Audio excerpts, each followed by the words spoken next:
మీకెంత ధైర్యం నా కూతురు గురించి ఇలా మాట్లాడడానికి? ఇప్పటికి మాటలతో సరిపెట్టాము, కానీ తర్వాత అర్థమైంది కదా.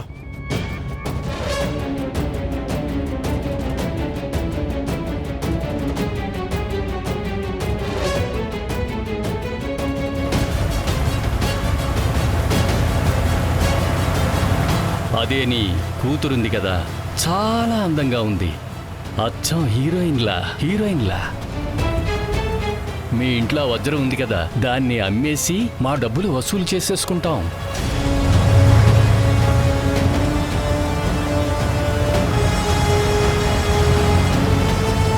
ధ్రువ్ నన్ను వదిలే. చిన్న మీ ధ్యాస ఎక్కడుంది? ధ్రువ్ నన్ను వదిలే, నాకు చచ్చిపోవాలని ఉంది. ధ్రువ్ నాకు బ్రతికే అర్హతే లేదు. చిన్న మీరేమనుకుంటున్నారు? మీ ప్రాణం తీసుకుంటే అన్ని ప్రాబ్లమ్స్ సాల్వ్ అయిపోతాయా? ప్రాబ్లమ్స్ ఇంకా ఎక్కువైపోతాయి చిన్నాన్న. పైగా నాకు ఈ టైంలో మీ అవసరం ఉంది. మీరు నన్ను ఒంటరిగా వదిలేసి వెళ్ళిపోతారా? ఇదేనా మన ప్రాబ్లంకి సొల్యూషన్? చెప్పండి. నేను నీకేం సహాయం చేయగలను ధ్రువ్? నేను నీకోసం ఏం చేశానని? ఏమీ లేదు. కుటుంబం మొత్తానికి పెద్ద భారంగా మిగిలిపోయాను ధ్రువ్ నేను. ఇప్పుడే ఆ గూండాలు వచ్చారు. వాళ్ళేమో స్మితని కిడ్నాప్ చేసి తీసుకెళ్ళిపోతామంటున్నారు. కన్న తండ్రిని అయ్యుండి నేనేమి చేయలేకపోతున్నాను ధ్రువ్. దీనికంటే నేను చచ్చిపోవడమే మంచిది ధ్రువ్. నేను అసలు చిన్న అలా ఏం జరగదు. ఒక్కసారి నా శవం భారాన్ని మోసే ధ్రువ్. ప్లీజ్ చిన్నాన్న. ఇంకెప్పుడు నా తప్పుల భారాన్ని నువ్వు మోయాల్సిన అవసరం ఉండదు. ప్లీజ్ చిన్నాన్న.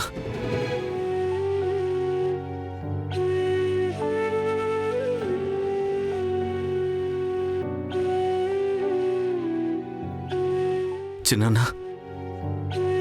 నాన్న చనిపోయిన తర్వాత మీరే మమ్మల్ని చూసుకున్నారు. మీరప్పుడు బలహీన పడలేదు, మరి ఇప్పుడెందుకు బలహీన పడుతున్నారు? నేను ఇలా అస్సలు జరగనివ్వలేను. అయినప్పుడు మీకు నేను తోడుగా నేను ఉన్నాను కదా. మనం ఇద్దరం కలిసి ఏదైనా చేద్దాం. ఏదో ఒక సొల్యూషన్ ఖచ్చితంగా దొరుకుతుంది చిన్నాన్న.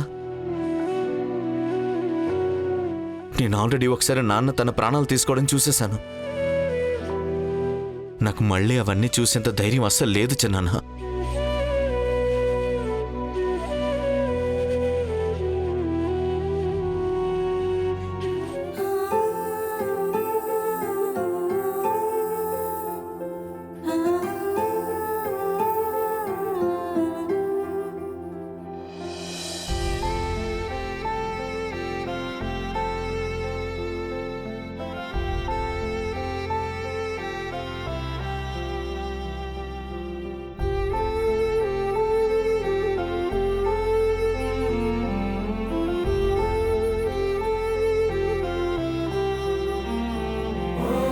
మిమ్మల్ని కాపాడుకోలేకపోయావు నాన్న.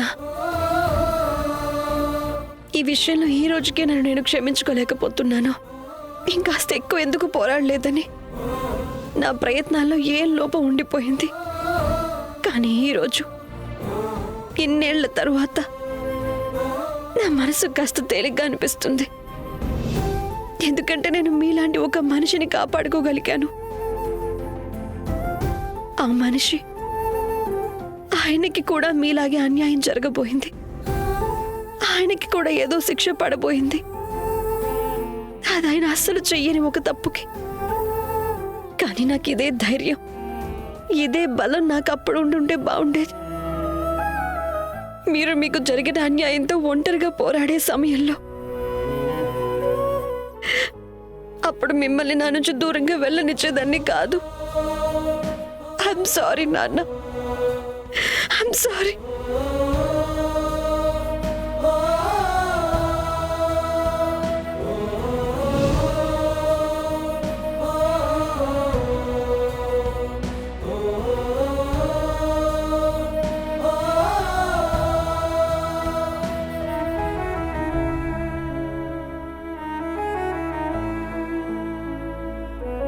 ఎక్కడో విన్నాను శివంగి ఎప్పుడు గుంపులోకి వెళ్ళదంట కదా. ఈరోజు అది చూశాను కూడా. రేఖ, నాకు తెలుసు నీ మనసులో మీ నాన్నగారికి న్యాయం జరిగేలా చేయలేకపోయావు అనే బాధ నీకుందని. దాని గురించి ఇంత బాధపడుతున్నావని. పైగా నాకు ఇప్పుడు ఇది అర్థమైంది కూడా. నువ్వు అసలు ఎప్పుడూ చేయని నేరాల భారం మోస్తూ ఉంటే ఎంత బరువుగా ఉంటుందో అని. నేను నీకు మాటిస్తున్నాను రేఖ, మీ నాన్నగారికి న్యాయం జరిగేలా చేయడానికి నీకు నేను సహాయం చేస్తాను. అదంత ఈజీ ఏం కాదు రాఘవ్. మనకి ఏది ఈజీగా అనిపించింది చెప్పు? నేను జైలుకి వెళ్ళడం ఈజీనా, లేదా నన్ను విడుదల చేయించడం నీకు ఈజీ అనిపించిందా? ఏది ఈజీ కాదు రేఖ, కానీ మనం కలిసి ప్రతి కష్టాన్ని ఈజీ చేసేసాం అంతే.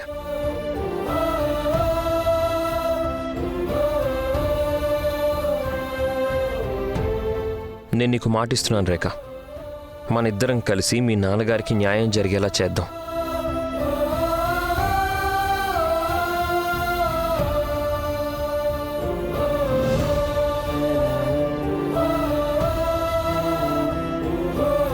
థ్యాంక్ యూ రాఘవ్, నాకు అండగా ఉన్నందుకు.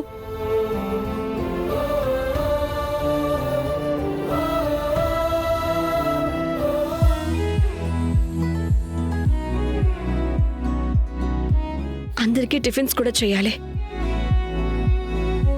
రాఘవ్, అసలు మీరు ఏం చేస్తున్నారు? కిచెన్లోకి ఎవరైనా ఇలా వచ్చేస్తారా? నేను రోజు కిచెన్లోకి ఇలాగే వస్తున్నాను, మీరు ఇక్కడ ఏం చేస్తున్నారు? ఇదేం క్వశ్చన్? నువ్వు ఆఫీస్కి వెళ్ళొచ్చు కానీ నేను కిచెన్లోకి రాకూడదా? మీరేనా నా అలారం ఆఫ్ చేసింది?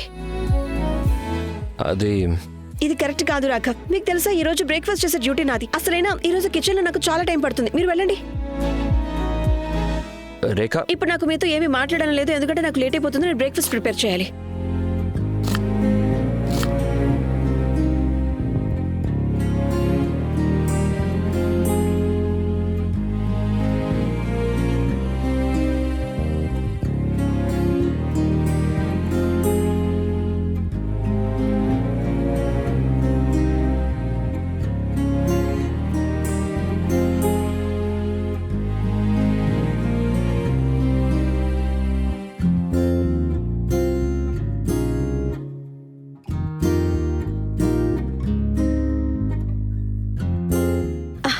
అసలే మీరు నన్ను టైంకి నిద్ర లేవనివ్వలేదు, ఇప్పుడేమో నన్ను వంట కూడా చేయనివ్వటం లేదు. పిన్ని గారు కనుక నన్ను అడిగారు అనుకోండి, నేను మీ పేరు చెప్తాను, అప్పుడు మీరు బ్రేక్ఫాస్ట్ కి చీవాట్లు తినండి.